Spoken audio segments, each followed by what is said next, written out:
Welcome to current classes. आज है 29 मई। 29 मई से जुड़े जितने इंपॉर्टेंट करंट क्वेश्चन बन सकते हैं हम इस वीडियो में डिस्कस करेंगे। वीडियो की जो पीडीएफ होगी वो हमारे टेलीग्राम चैनल मिल जाएगा, जिसका लिंक वीडियो के डिस्क्रिप्शन बॉक्स में दिया गया है। तो चलिए शुरू करते हैं। संयुक्त राष्ट्र शांति रक्षकों का अंतर्राष्ट्रीय दिवस कब मनाया गया? तो यह मनाया गया 29 मई को। यह दिन उन सभी सैनिकों को मददगार को धन्यवाद कहने का एक विशेष दिन है जिन्होंने 1948 से दुनिया भर में शांति बनाए रखने के लिए कड़ी मेहनत की है। अगला है, किस राज्य को टाटा एयरवेज हेलीकॉप्टर विनिर्माण इकाई मिली? किस राज्य को मिली? यह मिली है कर्नाटक को। अब कर्नाटक को मिली है तो ये रहा मैप में कर्नाटक। कर्नाटक कैपिटल क्या है? बेंगलुरु। सीएम है सिद्धरामैया, गवर्नर है थावर चंद्र गहलोत। अब कर्नाटक तो विज्ञान प्रौद्योगिकी नवाचार में कर्नाटक शीर्ष पर रहा। भारतीय नौसेना ने कर्नाटक में 5वीं शताब्दी से प्रेरित हुए सिले हुए जहाज को शामिल किया। कर्नाटक के लकुड्डी स्मारकों को यूनेस्को की विश्व धरोहर सूची में शामिल करने का प्रस्ताव रखा गया। गांव स्तर पर पूर्वावशेष सर्वेक्षण पूरा करने वाला पहला राज्य कर्नाटक बना। पायलटों की ट्रेनिंग के लिए सरकार किस नाम से स्वदेशी एयरक्राफ्ट बनाने जा रही है? तो यह बनाने जा रही है ई हंसा। ई हंसा ने पायलटों की ट्रेनिंग के लिए सरकार स्वदेशी एयरक्राफ्ट बनाने जा रही है। अगला है, अनिल कुंबले को किस राज्य के वन विभाग का राजदूत नियुक्त किया गया? किस राज्य का किया गया है? तो यह किया गया है कर्नाटक का। पर्यावरण जागरूकता और संरक्षण प्रयासों को बढ़ावा देने की दिशा में यह महत्वपूर्ण कदम उठाते हुए कर्नाटक सरकार ने भारतीय क्रिकेट टीम के पूर्व कप्तान अनिल कुंबले को राज्य वन विभाग और वन्य जीव संरक्षण का ब्रांड एम्बेसडर नियुक्त किया है।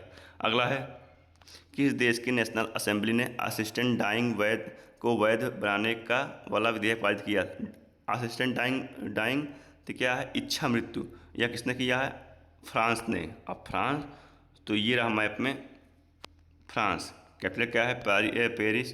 करेंसी है यूरो और प्रेसिडेंट है इमैनुअल मैक्रोन। 78वां कान फिल्म महोत्सव फ्रांस में शुरू हुआ। भारत ने फ्रांस के साथ 26 राफेल मरीन फाइटर जेट खरीदने के लिए समझौता किया। फ्रांस में दुनिया का सबसे बड़ा सफ़ेद हाइड्रोजन भंडार मिला। गिलास सीलिंग इंडेक्स 2025 में फ्रांस शीर्ष पर रहा। कौन एशियाई भारोत्तोलन चैंपियनशिप 2026 की मेजबानी करेगा? तो कौन करेगा? यह करेगा अहमदाबाद। गुजरात का सबसे बड़ा शहर अहमदाबाद 1 से 10 अप्रैल 2026 तक वार्षिक एशियाई भारोत्तोलन चैंपियनशिप के आगामी 2026 संस्करण की मेजबानी करेगा।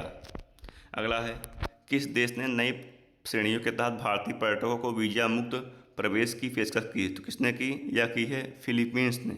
अब फिलीपींस तो ये रहा मैप में फिलीपींस। कैपिटल क्या है? मनीला। करेंसी है फिलीपीन पेसो और प्रेसिडेंट है बोंग बोंग मार्कस। किस देश के मशहूर पर्वतारोही कामी रीता ने 31 बार माउंट एवरेस्ट फतह किया? तो कितनी बार किस देश की हैं? यह है नेपाल की। नेपाल की प्रसिद्ध पर्वतारोही कामी रीता सोरपा ने एक बार फिर इतिहास रचते हुए 31वीं बार माउंट एवरेस्ट पर सफलतापूर्वक चढ़ाई की है। 27 मई 2025 को उन्होंने 22 सदस्यीय भारतीय सेना अभियान दल के नेतृत्व करते हुए पारंपरिक दक्षिण पूर्व रिज मार्ग से दुनिया की सबसे ऊंची चोटी पर विजय प्राप्त की। अगला है, अब नेपाल तो ये रहा मैप में नेपाल। नेपाल का कैपिटल क्या है? काठमांडू। करेंसी है नेपाली रूपी। प्राइम मिनिस्टर है केपी शर्मा ओली। प्रेसिडेंट है रामचंद्र पौडल। और नेपाल और भारत के बीच में सूर्य किरण नामक युद्ध अभ्यास होता है। नेपाल में याला ग्लेशियर को मृत घोषित किया गया। बिम्स्टेक कृषि मंत्रियों का तीसरा सम्मेलन नेपाल में हुआ। नेपाल राष्ट्र बैंक का कार्यवाहक गवर्नर डॉक्टर नीलम धुंगाना को नियुक्त किया गया।